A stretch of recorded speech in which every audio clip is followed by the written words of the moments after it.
Hey guys, another beautiful day in sunny San Diego. Let me first start out by saying thank you so much for the response to my most recent video. It blew me away. I think I got something like 600 views in the first week, which hopefully down the line I can be laughing at how little that is, but for right now that's amazing. Thank you so much. Today I wanted to talk a little bit why I chose a SeaDoo over all the other brands while I put on my new registration stickers. So stay tuned.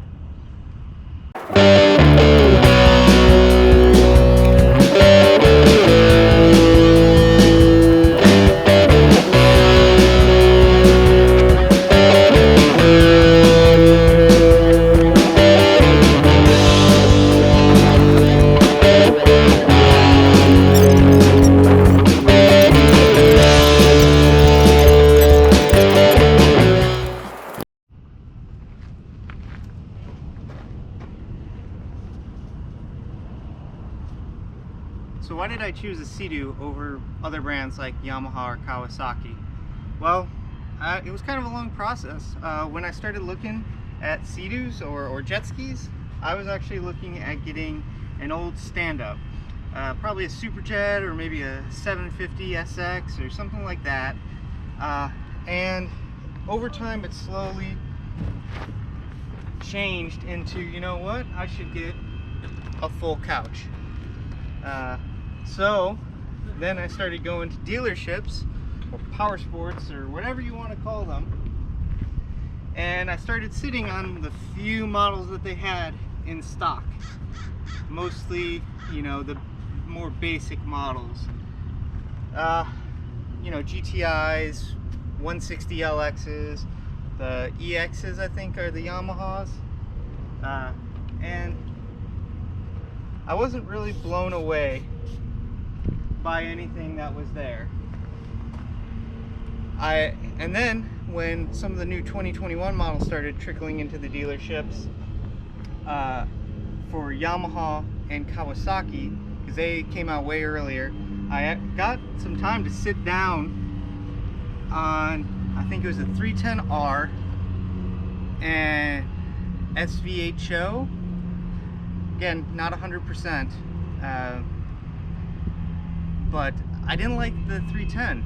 I thought that lever for a reverse and forward and no true neutral, kind of a deal breaker to me. I mean, having a neutral is a game changer, and based on what I was looking at on the internet, that's been a technology that's been around for 10-15 years minimum. So why doesn't Kawasaki have it yet? So that kind of eliminated Kawasaki. Also, the 310R isn't that bad, but the 310LX, the handlebar, the covers on it are like huge. It's ginormous, and that really that turned me off. Not saying that Kawasaki makes a bad ski, just not what I wanted. Also, I'm not a huge guy. I'm 5'9"-ish, and sitting on that, the seat is so wide. The seat is so wide, and so that really turned me off.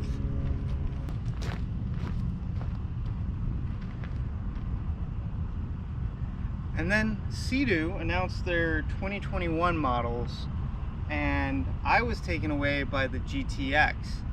The GTX 300 Limited with that new screen. Oh man, that looks so cool.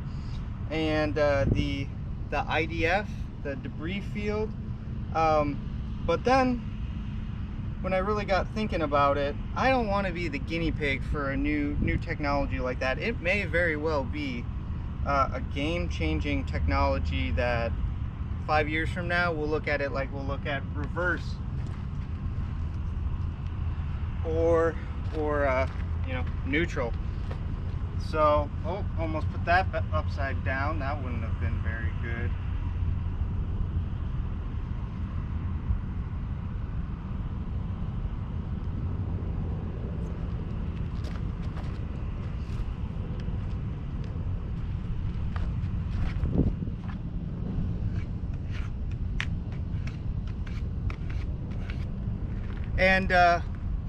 And then when I put a deposit down at the dealership for one, and they said it was going to be 6 months. Now this is in October time frame. So I would have just been getting it now in March. But one of these, this RXTX showed up and it blew me away. The color on this, I don't know how much video really shows how beautiful this color is, but it's awesome. So at the end of the day, it really came down to wanting to get something sooner rather than later, because last year, because of everything that went on, it was hard to get a ski. And not that I was really looking, I was actually stuck in limbo. I wasn't living at home. I was just in a hotel from February to July. Most of my videos I made at the hotel from last year. You can tell that Lightner Designs video, that was at the hotel.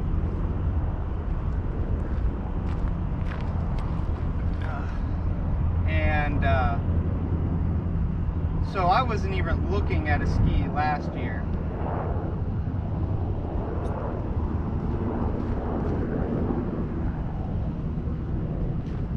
But the other ski that I would definitely have considered getting is that new Superjet. Now it's been 15 years since I rode a stand-up. 15 years, yeah, probably 15 years since I rode a stand-up. And so I didn't know how good I would be, you know. I'm definitely a little bit older, a little bit more sore in my knees and ankles and stuff from years of running and, you know, stuff like that. So, but to see how stable that looked and how much less imposing it is compared to the Kawasaki SXR, it really made it more entry level. But then they only made like 500 of them for the United States, and apparently a lot of dealers were saying that they had 1 or 2 coming in and they had 5 or 6 deposits for them. So I wasn't gonna miss out on a whole season just because I couldn't get that. And it's funny, probably people are gonna ask in the comments, like, really your choices or what you really wanted were between a 3-seat 300 horsepower ski and a stand-up, you know, ski? Yeah, I mean, like I said, this whole thing started out with me looking for a stand-up, and it just kind of spiraled out of control until I bought this. So, and again, I might have already said it, I don't know, I don't really script these as well as I probably should, so they're just kind of incoherent rambling. But none of the 3 manufacturers make a bad product. You know, you can say, oh, I'm a SeaDoo guy, they make the best stuff, or I'm a Yamaha guy, they make the best stuff, or Kawasaki, they make the best stuff. That's okay, like, you're not wrong, you know? So I don't want people to think that I'm saying, oh, SeaDoo makes the best stuff. In my previous video, I said I rode a SeaDoo growing up. You know, it's a comfort level thing. I'm sure if I rode a Kawasaki growing up, I could make an exception and say, this is what I want to ride. But there's a comfort level with SeaDoo, you know. And trust me, I know that there are some issues that people always bring up. So, anyways, I got this side. The lighting's not as good as the other side. I'll knock it out. Tell me what you think. Which ski did you end up going with? Did you go with a SeaDoo? Did you go with Kawasaki? Yamaha? The new Yamahas are serious machines. So just tell me below in the comments. Once again, thank you so much for watching. Have a great day.